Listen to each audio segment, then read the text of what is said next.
Okay, we're on a 2014 Vengeance 398 toy hauler with the 14-foot bed.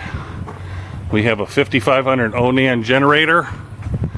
Tires are new, you can still see the stickers on them. Each awning is over the top of each of the slide outs, and a power awning 20-footer. Levelers in the front, levelers in the back. And a lot of people question, there's no rot anywhere along here on this one. A lot of these doors have issues with them. This unit was covered with not covered, but it had an overhang cover over the top of it, so the roof is perfect. 2 ACs, the stickers, everything is beautiful on this.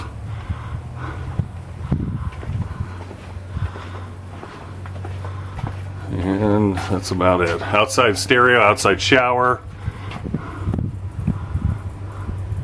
Oh, it also has your own keyless entry. Very nice. This thing's decked out. Very nice. That's it.